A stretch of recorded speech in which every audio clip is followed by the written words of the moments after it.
Okay guys, latest update ಬಂದ್ಬಿಟ್ಟು ಇಚಿರೋ ಓಡಾ one piece creator ಅವರೇನಿದ್ದಾರೆ ಅವರು ಎಲ್ಲ ನೆಕ್ಸ್ಟ್ ಬರೋ ಮಾಂಗಾ ಪೇಜ್ ಅಲ್ಲಿ ಅವರು ಫ್ಯಾನ್ಸ್ಗೆ ಥ್ಯಾಂಕ್ಸ್ ಹೇಳಕ್ಕೆ ಅಂತ ಹೊರಟಿದಾರಂತೆ. ಯಾಕಪ್ಪ ಅಂದ್ರೆ ಅವರು ನೆಕ್ಸ್ಟ್ ಒನ್ ಪೀಸ್ ಅಲ್ಲಿ ಏನ್ ಮಾಂಗಾ ಸೀರೀಸ್ ಇವಾಗ ನಡೀತಾ ಇದೆ ಎಲ್ಬಾ ಆಫ್ ಆರ್ಕ್ ಅಲ್ಲಿ ಇವಾಗ ಅವರು ಥ್ಯಾಂಕ್ಸ್ ಹೇಳ್ತಿದ್ದಾರೆ. ಅಂದ್ರೆ ಅವ್ರು ನೆಕ್ಸ್ಟ್ ಎಲ್ಬಾ ಆಫ್ ಆರ್ಕ್ ನ ಜನ ಸಖತ್ ಪಾಪ್ಯುಲರ್ ಮಾಡಿದ್ದಾರೆ, ಇವಾಗ ಸಖತ್ ಹೆವಿ ಪಾಪ್ಯುಲರ್ ಮಾಡಿದ್ದಾರೆ ಎಲ್ಬಾ ಆಫ್ ಆರ್ಕ್ ಅಂತ ಥ್ಯಾಂಕ್ಸ್ ಹೇಳಕ್ ಹೊರಟಿದಾರಂತೆ.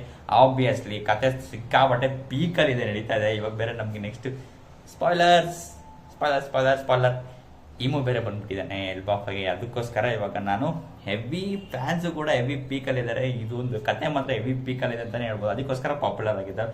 ಅದನ್ನ ಥ್ಯಾಂಕ್ಸ್ ಹೇಳಿದ್ರೆ ಅವಶ್ಯಕತೆನೇ ಇಲ್ಲ. ಯಾಕಪ್ಪ ಅಂದ್ರೆ always will love one piece ಅಷ್ಟೇ ಹೇಳಕ್ಕೆ ಇಷ್ಟಪಡ್ತೀನಿ. ಮತ್ತೆ ನಿಮಗೆ ನೀವು ಒನ್ ಪೀಸ್ ಮಾಂಗಾನ ಓದ್ತೀರಂತ ಕೆಳಗಡೆ ದಯವಿಟ್ಟು ಕಮೆಂಟ್ ಮಾಡಿ. ಯಾಕಪ್ಪ ಅಂದ್ರೆ ನಾನು ಮುಂದೆ ಬರೋ ಒಂದು ಅನ್ಕೊಂಡಿದ್ದೀನಿ ಮಾಡೋಣ ಅಂತ.